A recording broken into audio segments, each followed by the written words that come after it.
This is iLLANOiZE Radio with Biko, iLLANOiZE Jones, and Pretty Riot going down right now. Earlier this week, Lil Durk, Chicago artist Lil Durk, went in and visited the Breakfast Club, and he had some remarks to say about the city. So I'm actually going to give that a play real quick so you guys can hear exactly what we are talking about. You feel like Chicago artists got to get out of Chicago? For sure they do. Why you feel that way? Like a crab in a bucket. You know what I'm saying? But ain't no leaders ain't no leaders out there that'll come tell you like you doing this wrong.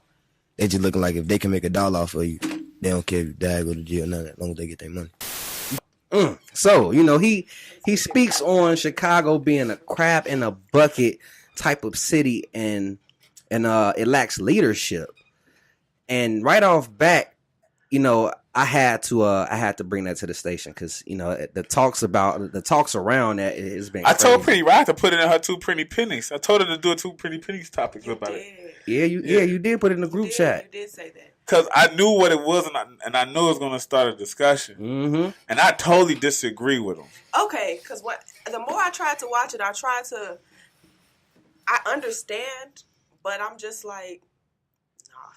Because I understood what he was saying, but you have to think about, like, you're not here no more. Period. Big fact. So you don't know how it's not the same. Is shifting. It's changed. Mm-hmm.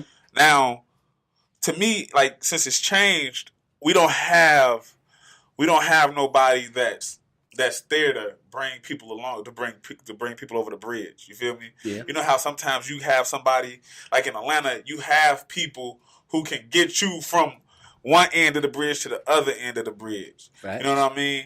And in California, you have that. Everywhere you have it.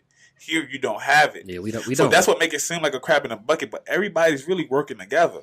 Yeah, I mean, it's. And then I didn't like. Oh, my bad. No, go ahead. But like, as far as what he said about like, it's no leaders. Like, I kind of agree with that. That I feel like there's not necessarily like one person leading, but it's like a lot of small leadership going on, like within the cliques that are in Chicago. Like, it's leaders within the smaller communities. But it's also like, if you're not willing to be a leader, don't speak on the fact that there are no leaders, because you can't. You can't. You can't no, speak on I that. agree you can't with speak you. on, like, I just feel like a lot of people say like, oh, there's no leaders. But when you don't have nobody willing to step up to be a leader, y'all lost in saying the same thing over and over. And if you're in a position that you can lead, then do so. Whether it's you doing the most or you doing the smallest things, if you're not going to at least try to lead, don't speak on the fact that there are no leaders when you're in the position to be one. Period. And then on top of that, you got to understand too, Durk, there are people out there that led you to where you're at to this day. So it's like when he said there are no leaders, it's just more likely he's not around the right people because he left Chicago. And now it's a new breed of leadership.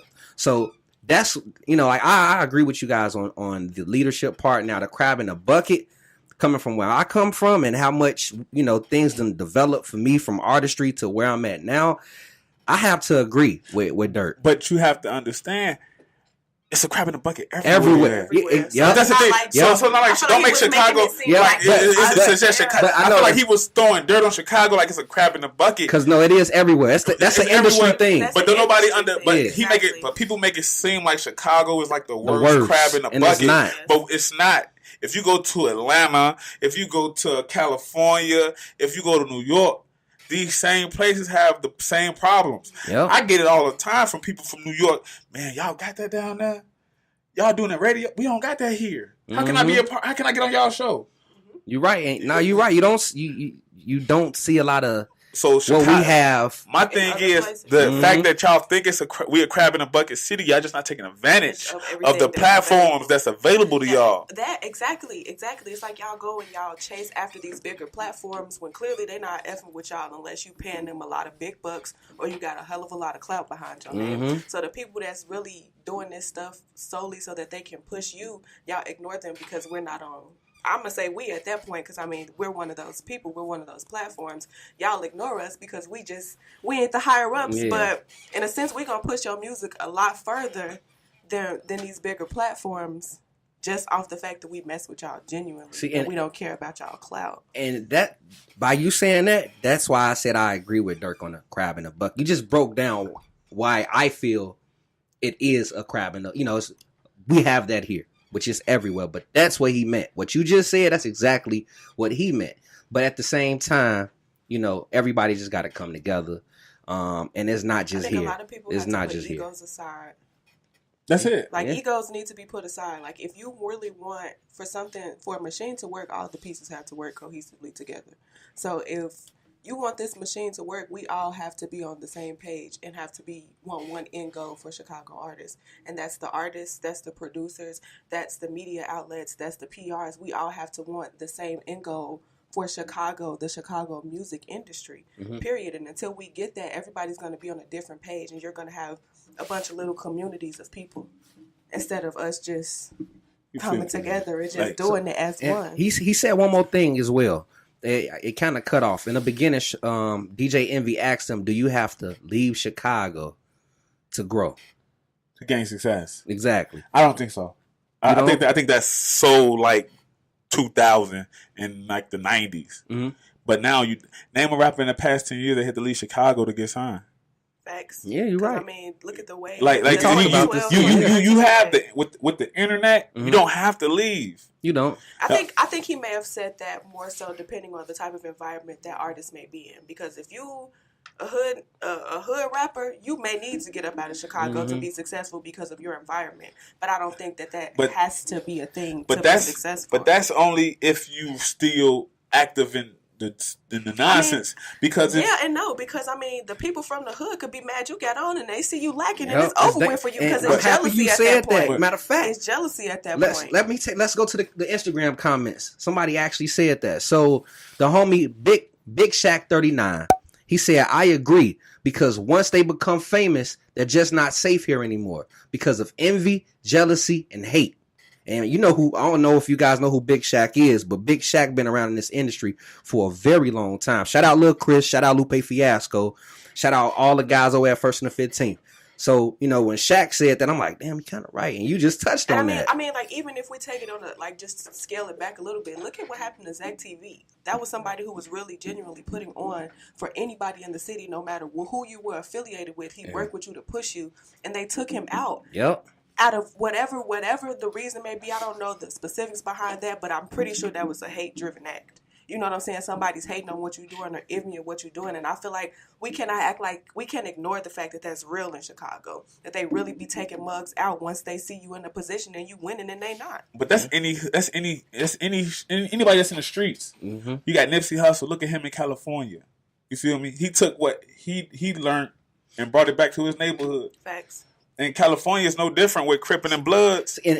But you have I think once you separate yourself, it's no way that I'm a friend of, let's just say you get a deal, right? Mm-hmm. I'm your friend, I'm your brother. I have to protect you from everything. You know what I mean? I have to know that you busy doing what you have to do to make sure we all straight. It comes with a line of communication.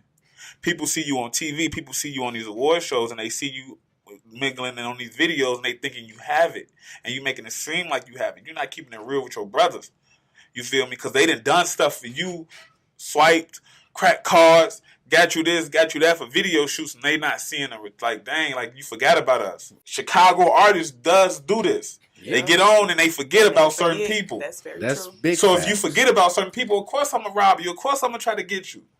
You have to be real now. You had that you can't forget about those who helped you. At all. People, and that's what it comes down to. Period. Because you got to think about it. I could move to Beverly, and people from Inglewood ain't never stepped foot in Beverly unless I bring them to Beverly.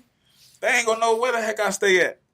But it's all about we can't leave. We can't go too far and not come back and invest because this is what happens. That I agree with. I agree with that completely. And I'm gonna speak on two things. I'm gonna speak on what you just said with how Nipsey pretty much left out to bring it back.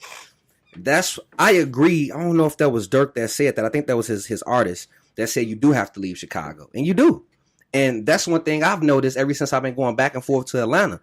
It's a good thing to leave out because now you meeting more people within your career that can help you elevate more. And then what you do is you partner with them to bring it back. Because I feel like personally, and I know a lot can agree with me, there's a roof here. There's only so many people you could bump into within Chicago that can help you get to the next level. So you have to step out. Why you think Chance went to LA? Why you think just in general, a lot of artists go to LA, go to Atlanta, go to New York, because there's other connections there that they can build to bring back here. Visit. That's why I said visit to bring back. But they always keep a crib here. Yeah. Keep a crib here. You feel me? Herb got a crib here. Mm-hmm. You feel me? He got a crib here. He ain't leave the city. He still have a crib here. You feel me? He still.